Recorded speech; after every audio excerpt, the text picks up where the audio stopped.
to start reading out loud Nancy Drew, Mystery of the Moss-Covered Mansion.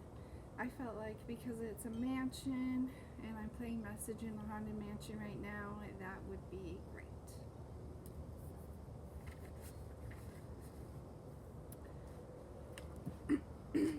So a little bit of background is it says, Mystery of the Moss-Covered Mansion. A friend of Carson Drew's, who was Nancy's dad, has been arrested and charged with sending a truck loaded with explosive oranges into the Space Center complex at Cape Kennedy. This is in Florida. Knowing that Mr. Billington could not possibly be guilty of sabotage, Nancy and her father rushed to the defense of the accused man. During the Drews' investigation, Nancy becomes suspicious of an old, spooky mansion. Behind a high steel mesh enclosure, fierce African wild animals roam over the extensive grounds. Through a ruse, the clever teenage detective discovers that something besides the training of wild animals is going on at the mysterious, moss-covered mansion estate. Many dangerous moments await Nancy before she proves Mr. Billington's innocence and thwarts the plans of treacherous subversives bent on undermining the U.S. space program. So let's begin.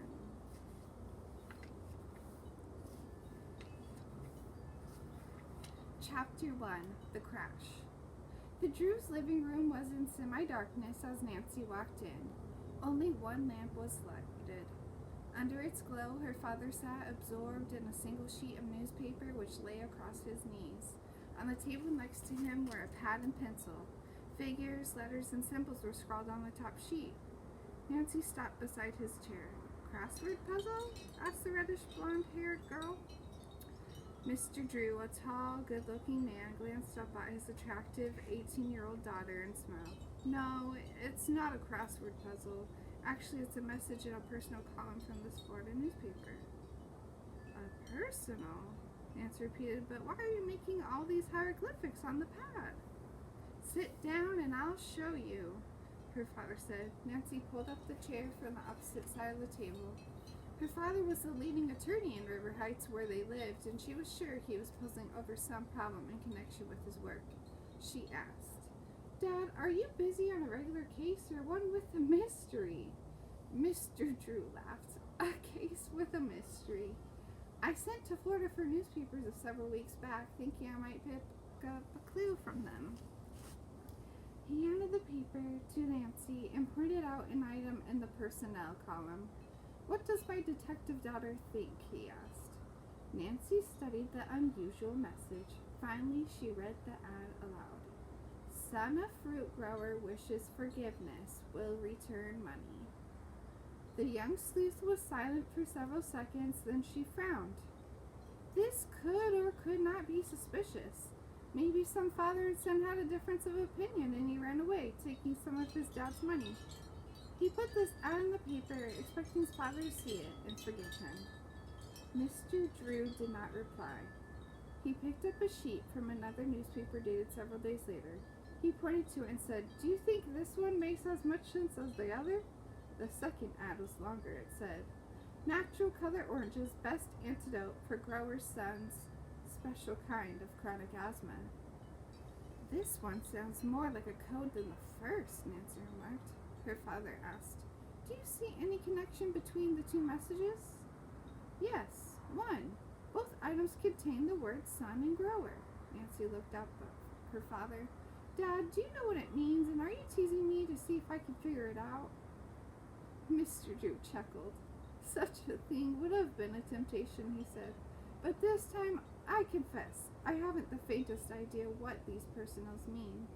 The fact that the words son and grower appear in both makes me suspect that they're code messages.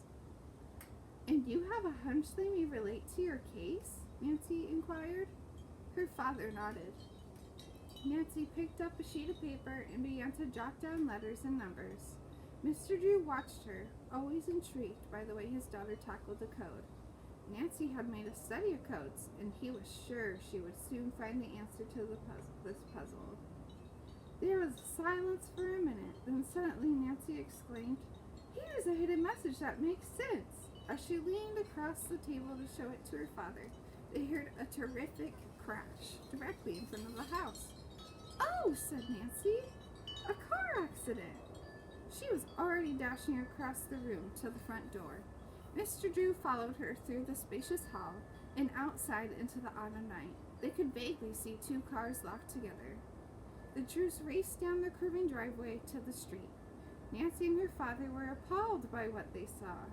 One car had smashed through the hood of the other. The lone occupant, a man, was slumped over the steering wheel unconscious. Looking into the other, Nancy exclaimed, "Bess! George!" Bess, Marvin, and George Fane were cousins, and Nancy's closest friends. Their parents had gone away together for a few days, and Bess and George had come to the Drews to stay. "Girls, how dreadful!" Nancy cried out. "We'll get you in the house right away and call a doctor." George, who had been driving, was unbuckling her seatbelt. The safety belts and shoulder straps the cousins were wearing had saved them from being thrown against the windshield. Bess was quivering with fright. But George was angry. "That crazy driver," she said indignantly. "He suddenly came whizzing across the street and smashed into us. I don't need a doctor, just a new car." Mr. Drew said, "I'm sorry about this, girls, but fortunately you seem to be all right. Nevertheless, I insist that you have your family doctor look you over. Nancy, suppose you take Bess and George inside and call Dr. Clifford." By this time, the Drew's housekeeper, kindly Hannah Gruen, had come from the house to see what the commotion was. Recognizing Bess and George, she said worriedly, "My goodness, what happened?"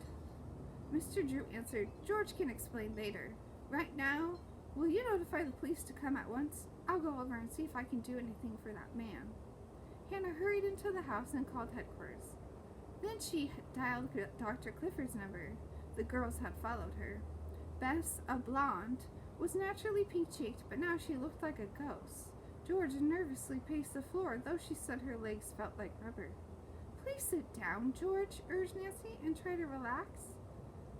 Just then a police car arrived. Nancy ran outside to join her father. He introduced Officers Hampton and Russo. "This young man," said Mr. Drew, "lost control of his car. He seems to be in bad shape." Officer Hampton leaned over to examine the man. He straightened up and nodded. "You're right, Mr. Drew.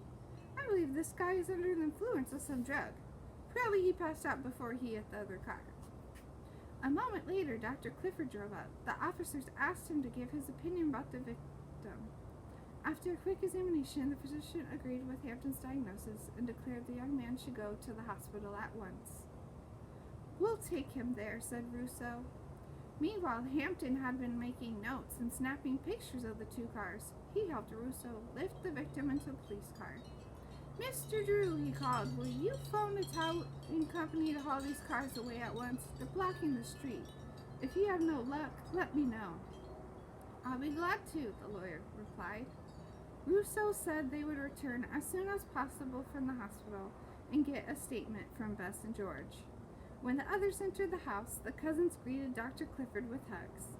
He had brought them both into the world, and they were very fond of him. The doctor chuckled. "You girls don't seem very sick," he said, "but let me examine you." Mr. Drew left the room. In a few minutes, the physician said, "No broken bones or sprains. Nevertheless, it's bed for you, Bess and George, as soon as the police talk with you. I'd say go now, but I suppose the law has to come first." Shortly after he had left, the two officers returned. Officer Hampton did the questioning while his partner took notes. The session was soon over, and the men left. Bess and George went to bed, but Nancy and her father stayed up to wait for the towing company truck. It was midnight when they turned out the lights and retired.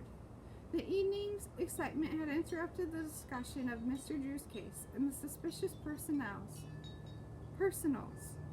in the Florida newspaper, but immediately after church the next morning, it was resumed. "Nancy, what was it you were going to tell me last night about the coded message?" he asked. "I think I figured out the first one you showed me. The message in it is son wishes money." "It could be," her father agreed. "What method were you using?" His daughter smiled. "Words 1, 5, 9, and 13. The other girls were intensely interested. Bess had picked up the second personal and tried to make sense out of it. She wrinkled her forehead. What in the world does natural antidote special asthma mean? Nothing, Nancy replied. But how about using only the first letters of those words? George exclaimed, they spell NASA! The others looked at Nancy in astonishment, and Bess cried out, NASA? The National Aeronautics Space Administration? Yes, the young sleuth answered. I believe it refers to the Kennedy Space Center in Florida. Mr. Drew looked grim. Now I'm convinced the personals relate to my case, he said. Explosives were shipped into the base hidden inside oranges and sacks. I must get down there at once. I was wondering if... As her father paused, a thought raced through Nancy's mind. Was he debating if he should take her along? Thank you for joining me for Chapter 1 of Mystery of the Moss-Covered Mansion. Please go ahead and comment if I was too fast, too slow, or just perfect. And don't forget to like and subscribe so that you can join me every story Saturday to read a part of Nancy Drew or any mystery book that I choose. And also, if you feel like sending a few sand dollars my way, you can use the link in the description to go ahead and link to my Patreon. Thank you so much, and have a beautiful day, Mermaid.